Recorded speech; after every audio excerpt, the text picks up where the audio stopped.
Que la paz y la gracia de nuestro Señor Jesucristo sea con todos nosotros. Bien, digamos, tenemos en este día este tema, el pecado, se titula y está basado en la primera de Juan, capítulo 1, versículos 3 y 4, versículo. Primera de Juan, capítulo 3, versículo 4.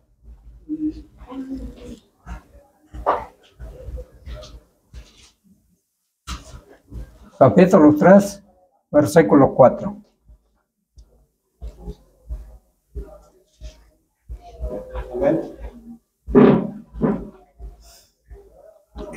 Y dice así: para la honra y la gloria de Dios.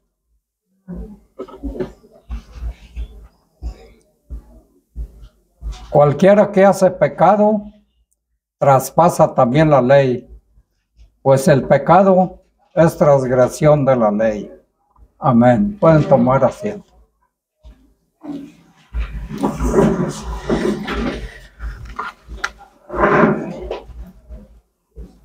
Como vemos, este es uno de los temas que muchas personas no quieren verlo de esa manera. Y por eso es que la mayoría de la gente está, digamos, está haciendo pecado. En todo momento hace pecado. Pero es un punto muy polémico, aparte, digamos, lo que es cuando se refiere al pecado. Y el pecado quiere decir que hemos sido enemigos de Dios, somos enemigos de Dios, porque por medio del pecado.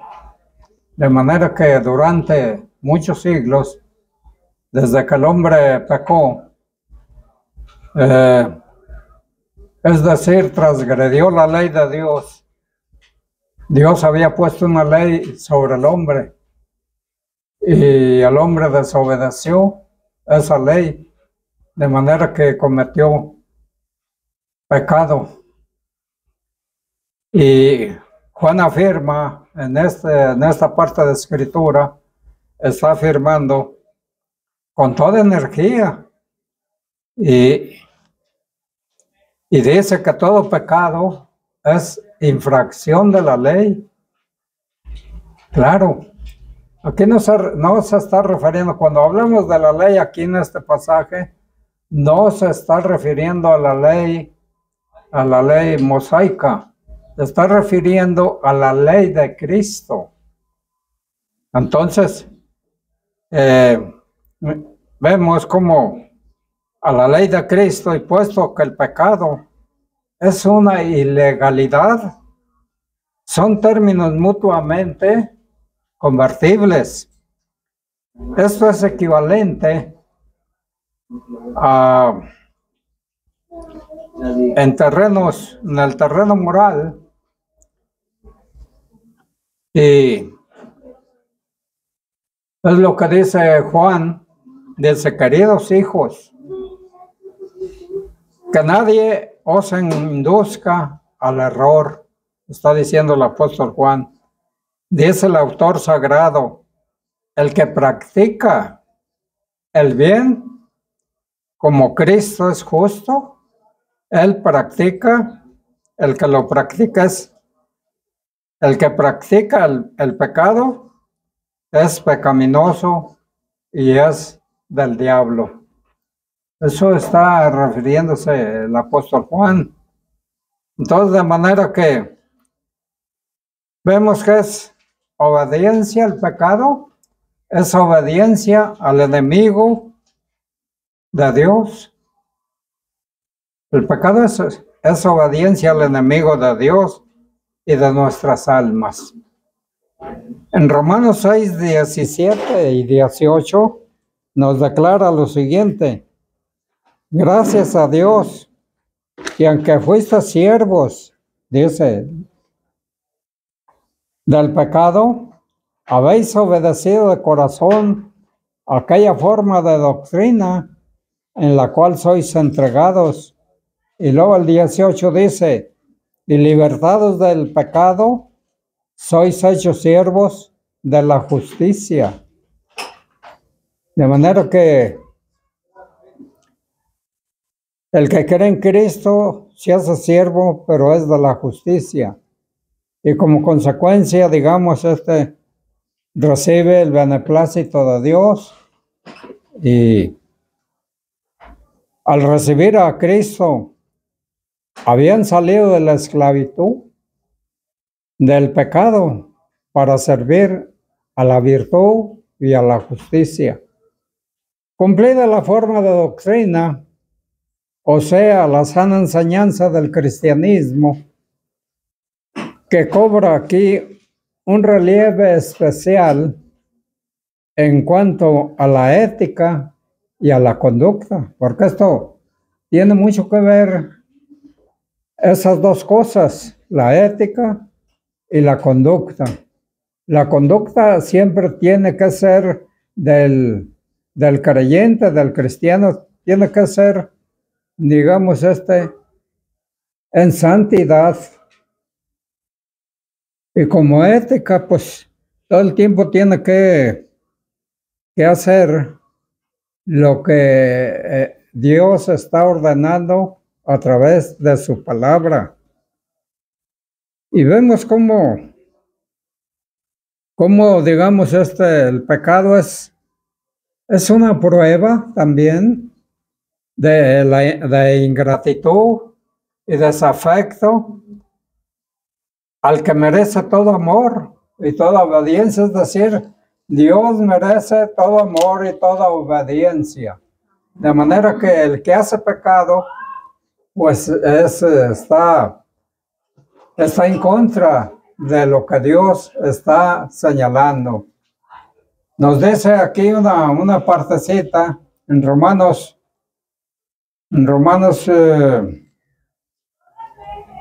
dice, porque habiendo conocido en Romanos capítulo, se me hace que es el 1:21 de Romanos, dice, porque habiendo conocido a Dios, no le glorificaron como a Dios, ni dieron gracias. Antes se desvanecieron en sus discursos, y el necio corazón de ellos fue entenebrecido. Allí vemos cómo, digamos, el hombre al salir de las manos de Dios, era, digamos, era justo, no tenía pecado al salir de las manos de Dios.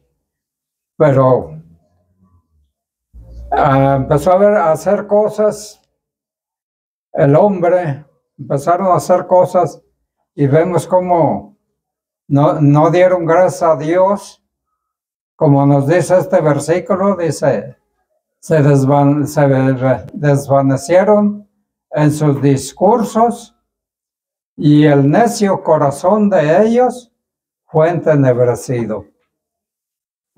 De manera que una persona así, esto significa que una persona así que busca el pecado y se complace en él, esa persona no alcanza a ver, está entenebrecida por el mismo pecado, no alcanza a ver la claridad de lo que Dios tiene para él.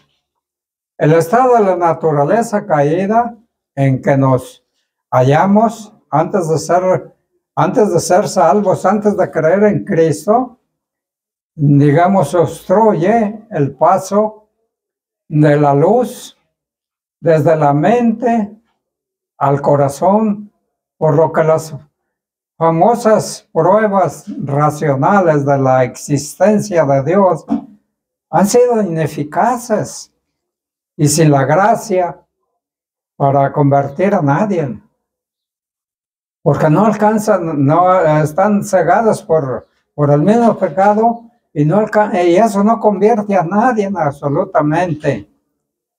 Y en efecto el hombre es atraído por Dios en Cristo. Y lo que nos convence de pecado y nos hace anhelar la salvación no es el poder eterno y la divinidad de Dios, sino la santidad infinita y su infinito amor por los pecadores. El amor grande que Dios ha tenido por los pecadores. Por eso, en Juan 3:16 nos dice que Dios no escatimó esfuerzo alguno para salvar al hombre. Y de manera que encontramos que la divinidad de Dios y no su santidad infinita y su amor por los pecadores, esto no se puede ver mediante las cosas creadas. No lo podemos ver. Es una tendencia natural por herencia. Según el Salmo 51, versículo 5, dice el rey David, que es el autor de este salmo: he aquí en maldad he sido formado y en pecado me concibió mi madre. David dice aquí que fue formado más exactamente y que fue dado a luz en iniquidad, para dar a entender que desde su nacimiento estaba inclinado al pecado. Desde su nacimiento estaba inclinado al pecado, y no es así como salió de las manos de Dios. Pero desde luego la caída original, cada uno de nosotros viene a este mundo con una naturaleza corrompida y degenerada. Su prístina pureza y rectitud en el pensamiento, cuando es consentido y acariciado. Consentido y acariciado. Por eso en Proverbios capítulo 16, versículo 30, nos dice: cierro sus ojos para pensar. Dice, cierra sus ojos para pensar perversidades. Mueve sus labios, afectúa el mal. Cierra sus ojos para ver perversidades. No, eso es lo que nos está diciendo Salomón, que es el autor del libro de los Proverbios. Y aquí tenemos otros malos afectos de los malos sabios, de los malos labios y la adulación, en la cual el malvado trata de atraer a otros para que sean sus cómplices en el mal. Una expresión callada que, sin embargo, habla más que las palabras. Lo de guiñar los ojos como gesto de perversidad nos dice: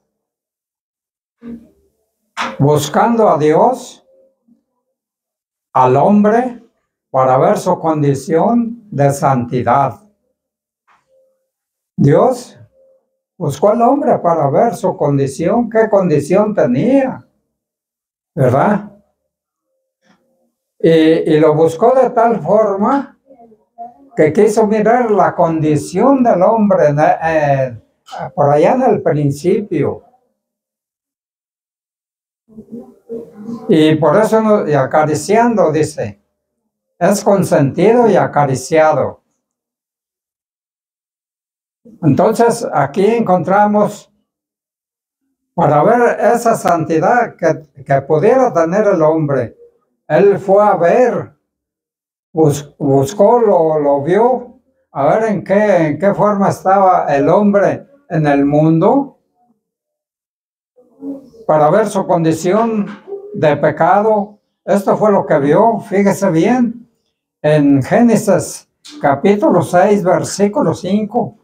Y esto fue lo que vio.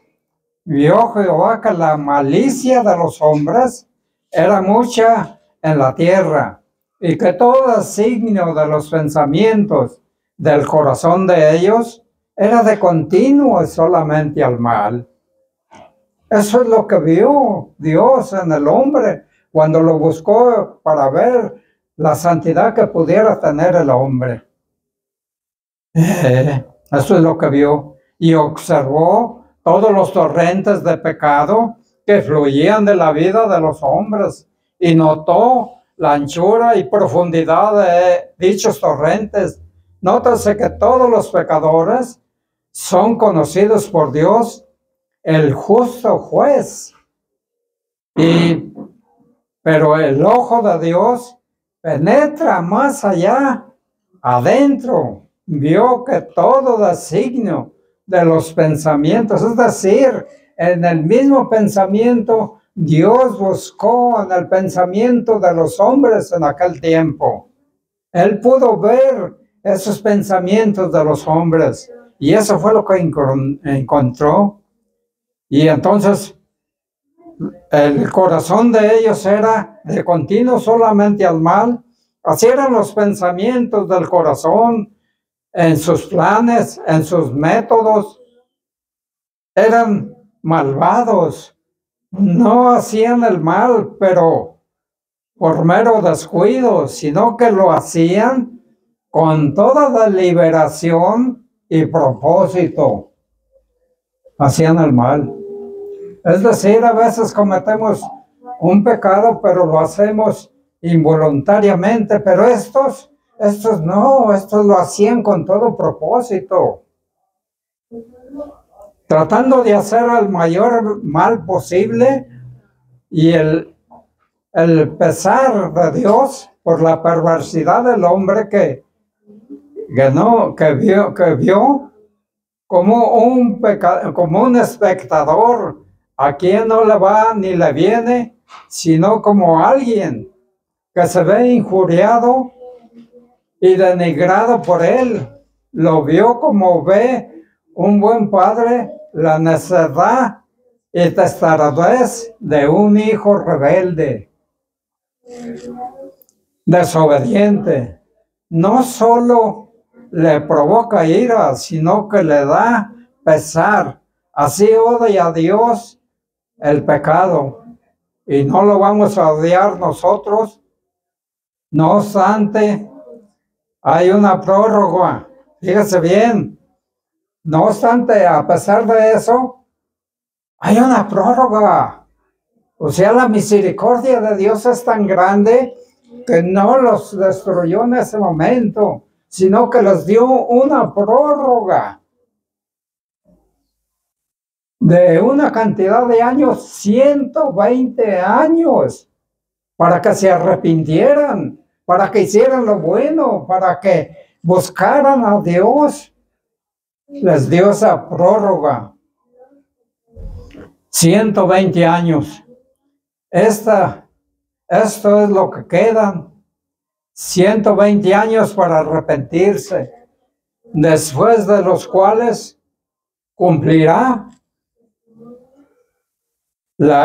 mi resolución. Dijo, nótese que el tiempo de la paciencia y longanimidad de Dios para con los rebeldes pecadores, a veces largo, pero siempre es limitado. No es lo mismo prórroga que perdón.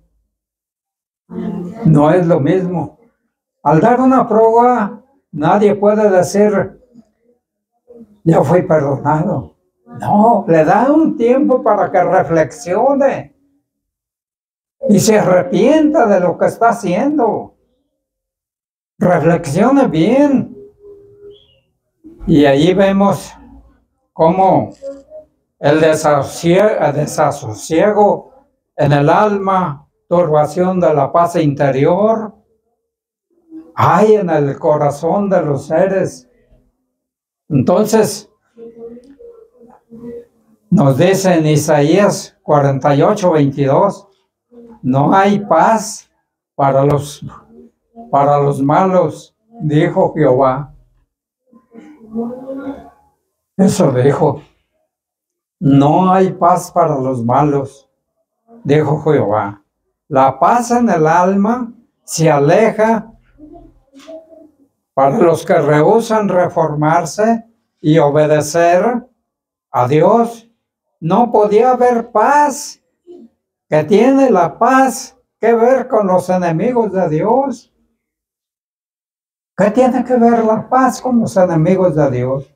No puede haber paz. El enemigo de Dios no podrá tener paz. Es lo que Isaías, el profeta, escribió. No hay paz para los enemigos de Dios. ¿Qué tiene que ver la paz con los enemigos de Dios? A los malos aumentan las dificultades, fíjese bien, de la propia vida. Ya bastante difícil, pues a causa del pecado reinante, ¿verdad? ¿Obedeces con la esperanza de mejorarlas? Puede ser el ladrón, timador o el que miente a sus amigos. Proverbios 4:19. El camino de los impíos es como la oscuridad de la noche en que tropiezan, dice Salomón. Para los malos pecadores, en realidad comen y beben de lo que han robado a viva fuerza por la rapiña y la opresión, pero para los que piensan que prosperan su camino, se van estrechando, aún oscureciendo progresivamente de forma de faltos de la verdadera luz y acaban por tropezar. Caer sin percatarse siquiera de la causa de su final desventura. Ese camino de maldad conduce al apartamiento definitivo, o sea, al infierno. Salmo 9, versículo 17. Los malos, fíjese bien, los malos serán trasladados al infierno. Todas las gentes que se olvidan de Dios, nos está diciendo este salmo. Hemos hablado de lo que es el pecado, pero ahora vamos a hablar del remedio. Vamos a hablar del remedio. Remedios ineficaces, todos los que proceden de nosotros mismos. O sea, de la invención humana. Porque el hombre es dado a inventar cosas y decir que está haciendo lo correcto delante de Dios. Y así encontramos el arrepentimiento sin fe en Jesucristo. Sin fe en Jesucristo. Sacrificios y penitencias. Dinero y ofrendas no son eficaces para la salvación. Aquí se nos dice lisa y llanamente que la humilde, sencilla, concienzuda obediencia a la voluntad de Dios le es más agradable y aceptable que todos los holocaustos y sacrificios. Una conformidad diligente con los preceptos morales. Nos recomienda ante Dios toda voluntad a la sujeción de la voluntad de Dios. Tenemos que doblegar nuestro ser ante Dios para que Él nos acepte. El remedio eficaz, el sacrificio en el madero de la cruz. Única ofrenda viable para el perdón de los pecados. Romanos 3, 24 y 25 nos dice, siendo justificados gratuitamente por su gracia, por la redención que es en Cristo Jesús, el cual Dios ha propuesto en propiciación por la fe en su sangre, para manifestación de su justicia, atento de haber pasado por alto en su paciencia los pecados pasados. El apóstol Pablo expone ahora el origen y la naturaleza y el fin del remedio que Dios ha provisto para la justificación del pecador. El rescate que se paga para libertar a un preso, ¿verdad? Para libertar a un preso o a un esclavo, que en aquel tiempo había esclavos, ¿verdad? Gente que compraba a los esclavos, ¿verdad? Y tenían esclavos.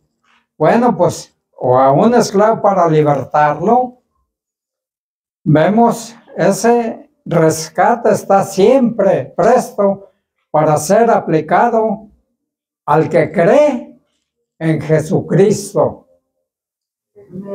Está presto. Nomás, ¿sabe qué es lo único que tiene que hacer el pecador? Creer en Jesucristo es lo único que tiene que hacer. Y así vemos cómo encontramos en este es el remedio que está disponible. Está disponible y al alcance de todo pecador. Ya el Señor Jesús pagó el rescate propuesto por Dios para todos los pecadores que quieran arrepentirse y creer en el Señor Jesucristo. Recibirán un amplio perdón y la paz que nadie podrá quitarles. Amén. Que el Señor les bendiga.